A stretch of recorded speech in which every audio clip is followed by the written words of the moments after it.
South Korean director Bong Joon-ho has made some very good movies. Up until today, I have only seen two of them. That would be Snowpiercer and Parasite. I enjoyed those movies to varying degrees. I loved Snowpiercer. I think it's a phenomenal action movie, and I thought Parasite was really good. I didn't like it as much as Snowpiercer.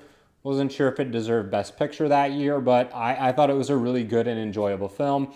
He layers his movies with a lot of social commentary, which I, appreciate to a certain extent. So let's talk about his latest film. It is called Mickey 17.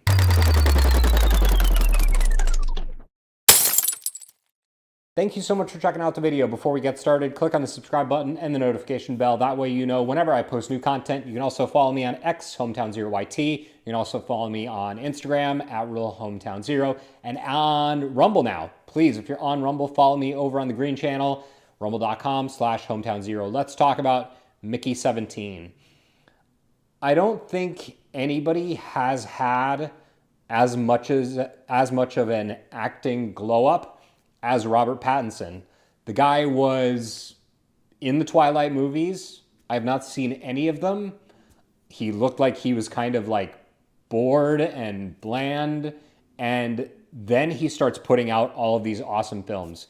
He was great in Tenet. He was great in The Devil All the Time. I thought he was an awesome Batman. He's mastered all these different accents, and he's just become like a really good, solid, dependable actor who has a really deep bag of tricks.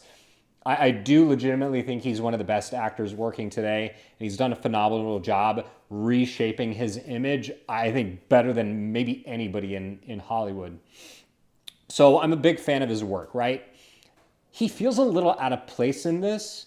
He plays this guy named Mickey who is on Earth and gets in some trouble with this loan shark, and then his answer is to sign up with this like space corporation to become an expendable. He is like kind of out of it and a little woozy when he signs the contract. I don't think he like really knows what he's getting into, but then he just kind of runs with it.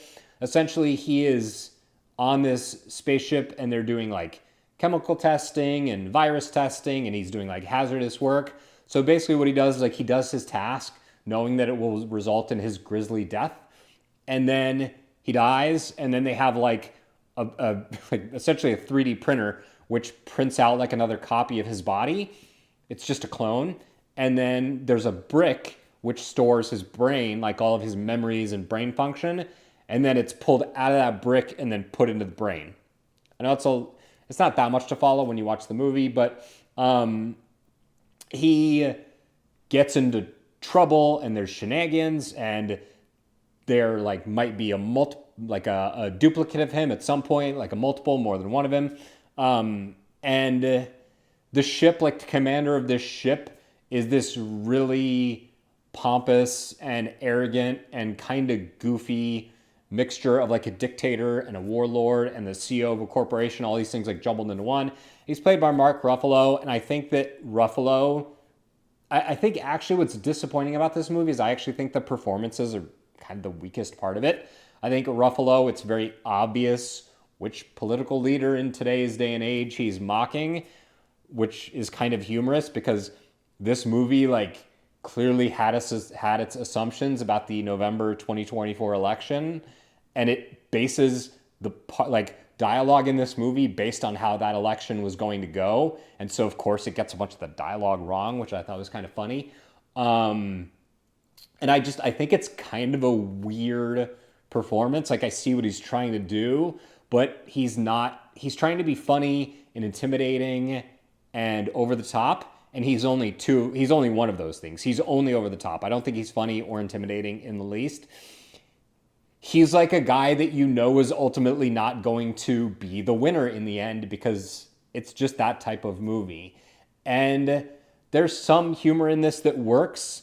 I think most of it actually doesn't. And I think as far as the follow-up to an Oscar-winning film and a couple movies preceding that, including Snowpiercer, which again I think is phenomenal, I think this movie is a bit of a letdown. Pattinson seems like he's doing the best he can with the material he has. I just think that Mickey is not that interesting of a character. And I think some of it, like a little tiny bit of it, is Pattinson's performance. And then I think a lot of it is just the story and the script. So I think this is a good movie. I would give this like a B or a B minus. I feel like B minus or C plus is like kind of the sweet spot for this movie. I don't know if I'll ever watch it again. Maybe I will. Toni Collette is in it. She's the wife of the dictator, and she's also like goofy and weird and over the top. And I just think those two characters in particular didn't really do it for me. And I think the character of Mickey didn't do much for me either. So I think I was a little disappointed in the movie. It's not a dumpster fire. It's not bad, but it's also not a great movie. It's just kind of good. And I guess that's the best compliment I can give it, given the circumstances. So let me know what you think of Mickey 17. Thank you so much for watching the video. Sound off in the comments, and I will see you next Wednesday at 9 a.m.